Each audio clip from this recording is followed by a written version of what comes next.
양자역학의 핵심, 일반인을 대상으로 양자역학이 무엇인지 아주 간략하게 설명하는 동영상입니다.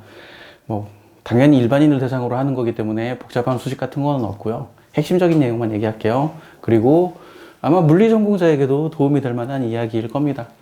자, 일단 양자역학이 뭔지를 먼저 설명해야죠. 양자역학은 뭐냐면 아주 작은 세계에서 일어나는 물리 현상을 기술하는 게 양자역학이에요.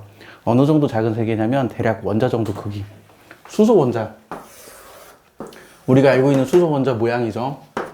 여기 양성자가 있고 전자가 빙글빙글 도네. 이게 우리가 알고 있는 수소 원자 모양인데, 수소 원자 이 지름이 대략 10의 마이너스 10제곱미터예요.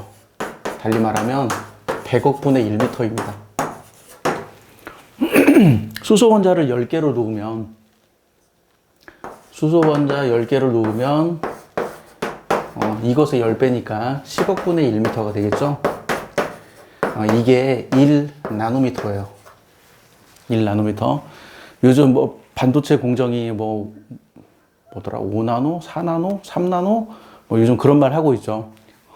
그러니까 3나노미터면 수소 원자 이렇게 10개 이렇게 쭉 배열한 게 3나노미터예요. 이런 작은 세상에서 일어나는 물리현상을 기술하는 게 양자역학이기 때문에 요즘 반도체를 만들 때는 반드시 양자역학을 필요로 합니다. 그래서 양자역학 배워서 어디다 써? 라고 하시겠지만 우리가 사용하는 일상적인 물건, 이런 우리가 사용하는 일상적인 물건에 이미 양자역학이 들어있어요. 양자역학이 들어있다는 걸 모를 뿐 우리는 지금 일상적으로 양자역학을 쓰는 세상에 왔어요. 그런데 양자역학의 핵심이 뭐냐? 여러 가지를 말할 수 있고, 파동함수가 어쩌고저쩌고 막 여러 가지를 말할 수 있는데, 저는 이렇게 말하고 싶어요. 양자역학의 핵심은 뭐냐면, 측정하기 전까지는 결정되지 않아요. 관찰하기 전까지는 결정되지 않습니다. 측정 또는 관찰하기 전까지는 결정되지 않아요. 이게 양자역학의 핵심입니다. 그리고 이것이 우리의 직관에 위배되기 때문에 우리의 마음을 상당하게 불편하게 만들어요. 자, 예를 들어 보죠. 이 분필의 위치를 말해봐라 라고 하면 이제 위치를 재겠죠. 위치를 잴 텐데 우리는 어떤 믿음을 가지고 있냐면, 내가 이 분필의 위치를 재든 안 재든 이 분필의 위치는 정해져 있잖아. 이게 우리의 기본적인 마음이에요. 근데 양자역학은 뭐라고 얘기하냐면, 재기 전에는 이 위치가 결정되지 않아. 재야 결정돼. 이게 양자역학이 하는 얘기예요. 내가 이걸 던져. 이 분필을 던지면 이 분필이 날아가는 속도를 생각할 수 있겠죠? 슉 하고 날아가는 속도.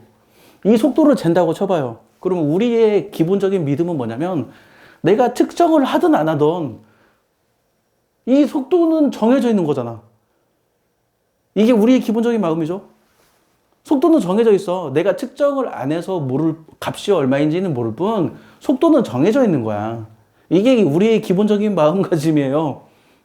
근데 양자역학에서 뭐라고 얘기하냐면, 이걸 재는 순간 속도가 결정된대. 재지 않으면 속도가 결정이 안 된대요. 이게 양자역학이 하는 얘기야. 무슨 말도 안 되는 헛소리냐, 판타지 소설 쓰고 있네라고 생각을 할 수도 있지만, 실제로 수많은 실험 결과가 이것을 지지하고 있어요. 그리고 이러한 방식의 기술이 그 당시 아인슈타인은 이 방식의 기술을 엄청 싫어해가지고, 아인슈타인이 했던 유명한 말 중에 신은 주사위 놀이를 하지 않는다 이런 말도 했었고, 또 무슨 말도 했었냐면, 우리가 달을 보지 않는다고 해서 달이 없는 건 아니지 않냐. 우리가 달 안 봐도 달은 있잖아. 이런 유명한 말을 했어요, 아인슈타인이. 그래가지고 아인슈타인이 아주 재밌는 문제를 만들어줘요. 이게 가장 실험하는 문제. 뭐냐면 이거를 EPR 패러독스라고 그래요. EPR 패러독스. 사람 이름 딱 거예요. 아인슈타인, 포돌스키, 누구 한 명 더 있는데, 3명의 사람 이름 따가지고 EPR 패러독스를 만들었어요. EPR 패러독스의 내용은 각색하자면 이런 내용이에요. 상자 안에 흰 구슬과 검은 구슬이 있어요. 흰 구슬과 검은 구슬이 있어요. 상자 안에 흰 구슬과 검은 구슬이 있어. 그러면 이 흰 구슬을, 이게 상자를 분리해. 이 상자 안에 무슨 물건이 들어있는지 확인 안 하고 이렇게 꺼내가지고 여기다 담아요. 담아. 그러면 어떤 구슬 하나가 담아지겠죠. 흰 구슬인지 검은 구슬인지 모르지만 담아졌어요. 그리고 이거를 하나를 안드로메다로 갖고 가. 안드로메다로 가지고 가서 이걸 까보는 거예요. 깠는데 만약에 이게 검은 구슬이다. 이거는 지구에 있고 이건 안드로메다에 있어요. 그러면 깠는데 이게 검은 구슬이다. 그러면 얘는 흰 구슬인 거죠. 깠는데 이게 흰 구슬이다. 그러면 얘는 검은 구슬인 거예요. 이걸 가리켜서 우리말로는 양자 얽힘 상태라고 그러고 영어로는 인탱글 되어 있다고 그래요. 영어로는. 이게 양자 얽힘 상태인데 여기서 굉장히 멍청한 질문을 해보는 거죠. 뭐냐면 공의 색깔은 언제 결정되는데? 라고 굉장히 멍청한 질문을 해보는 거예요. 그럼 우리의 기본적인 상식, 일상적인 상식은 뭐냐면 공을 나누는 순간에 결정되는 거잖아요. 이게 우리의 일상적인 상식, 우리의 직관이잖아. 공이 나눌 때 결정되지. 근데 양자역학은 뭐라고 얘기하냐면 아니야, 공이 나눌 때 공의 색깔이 결정되는 게 아니고 딱 까는 순간에 공의 색깔이 결정돼. 이게 양자역학이 하는 얘기예요. 자, 지구에서 안드로메다까지 이 공을 옮기는데 예를 들어서 1년 걸렸다 칩시다. 그러면 구슬을 깠어요. 깠는데 검은 공이 나왔네? 그러면 까기 전, 1분 전으로 돌려. 그럼 다시 까. 그러면 공을 나누는 순간에 색깔이 결정됐다면, 1년 전에 색깔이 결정됐다면, 이걸 깐 다음에 1분 전으로 다시 되돌린 다음에 다시 까면 언제나 똑같이 검은색이 나오겠죠. 근데 양자역학은 뭐라고 하냐면, 이게 까는 순간에 색깔이 결정되기 때문에 까서 1분 전으로 돌려서 다시 까면 검은 공이 나올 확률, 흰 공이 나올 확률이 반반이야. 그게 양자역학이 말하는 거예요. 이게 사실 우리의 직관과도 굉장히 많이 위배되고 뭔가 이렇게 뭐 이상한 소리를 하는 것 같기도 하고 뭐 판타지 소설을 얘기하는 것 같기도 하고 이게 무슨 말도 안 되는 소리냐 뭐 그런 느낌이 막 들어요. 그래서 아인슈타인이 그렇게 주장을 한 거예요. 야, 이게 말이 되냐.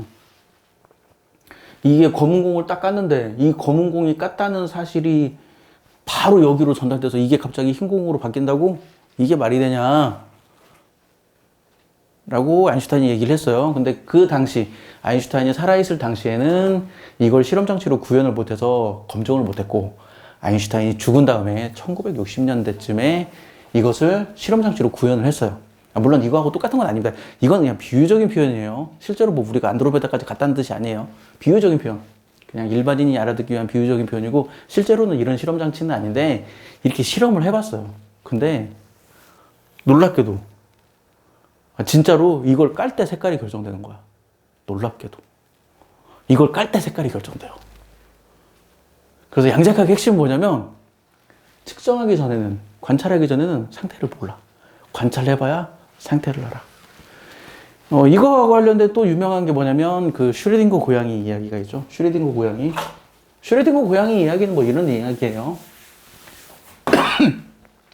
상자 안에 여기 뭐 가이거 계수기라고 하면 못 알아들을 테니까 일반인들은 가이거 계수기 하면 못 알아들으니까 뭐 여기 또 장치가 있어요. 이 장치가 뭐냐면 여기에 독이 들어있는데 1시간 뒤에 이 장치가 깨질 확률이 2분의 1이야. 1시간 뒤에. 근데 여기에 이렇게 고양이가 있는 거죠. 그러면 이 장치가 깨지면 독이 퍼져나가고 이 고양이가 죽어요. 이 장치가 안 깨지면 고양이는 살아있어요. 그러면 1시간 뒤에 이 고양이는 살았냐 죽었냐? 이게 슈레딩거 고양이 문제예요. 살았냐 죽었냐? 우리 일반적인 상식은, 우리 일반적인 직관은 살았든지 죽었든지 둘 중에 하나인 거잖아. 이게 우리 직관이거든요. 근데 양자역학에서는 뭐라고 얘기하냐면 결정되지 않았어. 살아있는 상태와 죽어있는 상태가 반반 섞인 상태. 이거를 중첩이라고 얘기해요. 중첩. 뭔 얘기인지 상상이 안 가죠. 도대체 무슨 소리 하는지 모르겠죠. 원래 양자역학이 그래요. 이게 살아있는 고양이와 죽어있는 고양이가 반반 섞여있는 상태. 이걸 중첩이라고 해요. 이 중첩된 상태로 고양이가 있는 거야. 고양이는 살아있는 것도 아니고 죽어있는 것도 아니야. 그럼 고양이의 생사는 언제 결정되냐? 뚜껑을 열어서 살았니? 이렇게 하면 그때 생사가 결정돼. 뚜껑을 열었는데, 살아있을 수도 있고, 뚜껑을 열었는데 죽어 있을 수도 있고. 그러니까 살았느냐 죽었느냐는 뚜껑을 열어서 관찰할 때 생사가 결정된다. 이게 양자역학이 주장하는 거예요. 와, 이게 진짜 말이 안 되는 것 같죠? 말이 안 되는 것 같죠? 근데 양자역학이 이렇게 말을 해. 측정하기 전에는 몰라. 측정해야 결정돼. 이게 양자역학의 핵심이에요. 이거는 정말 많은 사람들을 불편하게 만들어요. 일반인들도 이걸 엄청 불편하게 만들고, 이쪽 물리 전공자들도 양자역학의 이런 부분이 무슨 말도 안 되는 하면서 이걸 굉장히 불편하게 만들어요. 불편하게 만들어.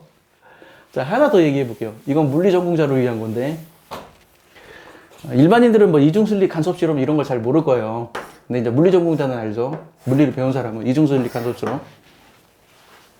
여기서 전자는 파동임과 동시에 입자니까 전자 다발을, 전자 빔을 팍 쏘면 여기에 간섭무늬가 생겨요. 이중슬립 간섭무늬가 생겨요. 대충 뭐 이렇게 생기죠. 이렇게. 대충 이렇게 간섭무늬가 생겨요. 이거 이중슬립 간섭무늬를 배운 사람이라면 이 그림이 뭔지를 알 텐데, 이중슬립 간섭무늬를 모르는 사람이면 이 그림이 뭔지를 모를 거예요. 근데 뭐 굳이 설명은 안 하고 넘어갈게요. 이 전자 빔을 쏘면 이쪽으로 통과하는 전자와 이쪽으로 통과하는 전자가 서로 간섭을 일으켜서 이렇게 간섭무늬가 나타나요. 이게 이중슬립 간섭무늬가 양자역학의 거의 뭐라고 그럴까? 양자역학의 표시가 되는 실험이에요. 간섭이 나타나면 양자역학, 간섭 안 나타나면 양자역학 아니야. 거의 뭐 그 정도 수준의 양자역학을 상징하는 실험이에요. 빔을 쏘면 이쪽으로 가는 전자랑 이쪽으로 가는 전자랑 간섭을 일으켜. 그러니까 이렇게 간섭무늬가 나타나. 그리고 이제 물리학자들이 이제 그러면 고민을 해보는 거죠. 그러면 전자 빔을 쏘지 않고 한 개씩 쏘면 어떨까? 한 개씩 쏘면. 전자를 하나 쏘면 둘 중에 하나만 통과할 거 아니야. 그러면 이렇게 통과하면 여기에 무늬가 나타나고, 이렇게 통과하면 여기에 무늬가 나타나니까 간섭 무늬가 안 나타나고 두 줄 무늬가 나타날 것 같은데? 그래서 물리학자들이 하나씩 쏴봤어요. 한 개씩. 전자를 한 개씩 쏴봤어. 근데도 간섭 무늬가 나타나네? 근데도 간섭 무늬가 나타나? 뭐야? 그래서 이 상황을 어떻게 설명하냐면 이렇게 설명해요. 전자를 쏘잖아요. 전자 쏘면 전자가 그림자 분신술을 일으키는 거야. 전자가 자기 스스로 분신해. 그림자 분신술 해가지고 자기 스스로 분신해. 그리고 자기 스스로 간섭해. 그래서 간섭무늬가 나타나요. 이런 식으로 설명을 해요. 양자역학에서는. 내 설명이 아니고 나한테 항의해봤자 소용없어요. 양자역학이 이런 식으로 설명을 해요. 그러면 또 그런 생각 들겠죠. 야, 이게 말이 되냐? 전자가 자기 스스로가 분신술을 써가지고 이렇게 한다고? 그러면 또 이제 고민해보는 거죠. 그러면 이쪽을 통과하는지 한번 관찰을 해보자. 그래서 이쪽을 통과하는지 확인할 수 있는 장치를 여기다 달아요. 장치를 딱 달아. 그러면 이쪽 슬릿을 통과했습니다. 이쪽 슬릿을 통과했습니다. 이걸 알려주는 장치를 달아요.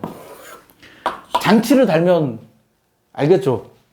여기로 통과했는지 여기로 통과했는지 알겠죠? 근데 장치를 달면 표시가 나요. 여기로 통과했다. 여기로 통과했다. 이게 표시가 나요. 표시가 나는데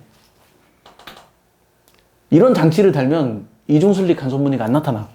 그냥 선 두 개가 나타나요. 이렇게 해서 여기에 전자가 쪼이고 여기에 전자가 쪼여서 그냥 선 두 개가 나타나요. 이중슬립 간섭무늬가 안 나타나고. 자, 다시 강조하면, 자, 전자를 쏩니다. 전자의 위치는 어디야? 몰라. 관찰하기 전까지는 전자의 위치가 결정되지 않아. 도착했어. 이때 이제 전자의 위치가 결정되는 거예요.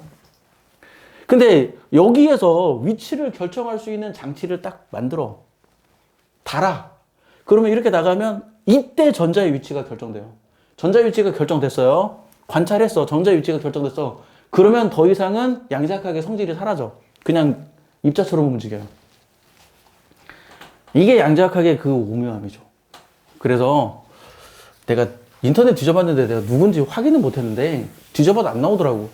어떤 사람이 그렇게 얘기를 했대요. 인간의 뇌는 양자역학을 이해할 수 있을 정도로 진화하지 못했다. 누군가 이렇게 말했다고 그래요. 그 사람이 누군지 모르겠어. 혹시 출처를 아는 사람은 밑에 댓글 달아주세요. 그리고 또 리처드 파인만은 양자역학으로 노벨상을 받았어요. 근데 리처드 파인만이 그렇게 얘기했어요. 정확한 워딩은 아니고 약간 각석에서 얘기하면 단언컨대 양자역학을 아는 사람은 없습니다. 뭐 이런 식으로 얘기했어요. 양자역학으로 노벨상을 받은 사람이 자기를 포함해서 양자역학을 아는 사람은 없대. 이해한 사람이 없대. 이게 겸손한 발언인 건지 도발적인 발언인 건지 모르겠는데 비유로 말하면 그런 거죠. 박태환이 수영에서 올림픽에서 금메달 땄어. 근데 이제 기자가 인터뷰하는 거예요. 야, 박태환 씨 수영 정말 잘하십니다. 이렇게 얘기했더니 박태환이 나 수영 못해요. 뭐 이렇게 말하는 거랑 똑같죠 뭐. 어떤 배우한테 상 받은 배우한테 정말 연기 잘하십니다 이렇게 얘기했더니 저 연기 못해요. 뭐 이런 거죠. 노벨상 양자역학으로 노벨상 받은 사람한테 당신 양자역학 잘하죠 그랬더니 나 양자역학 모르는데 나 아직도 양자역학 이해 못해 이렇게 말을 하고 있어요. 그 말은 뭐냐면 양자역학은 가르치는 사람도 이해 못하고 배우는 사람도 이해 못해. 근데 더 놀라운 것은 우리가 이해하지 못하는 그 양자역학을 이용해서 반도체 같은 물건을 만들고 우리 일상생활에서 쓰고 있어. 이게 더 놀랍지. 이렇게 얘기하니까 누군가 나한테 이렇게 묻더라고요. 아니 양자역학을 이해를 못하는데 어떻게 양자역학을 이용해서 물건을 만드냐? 뭐 나한테 이게 묻더라고요. 그래서 제가 이렇게 비유를 했어요. 야, 뉴턴 나오기 전에는 우리는 중력을 몰랐다. 하지만 뉴턴 나오기 전에도 우리는 물레방아는 만들어서 쓰고 있었어. 제가 비유로 그렇게 얘기해 줬어요. 양자역학 모릅니다.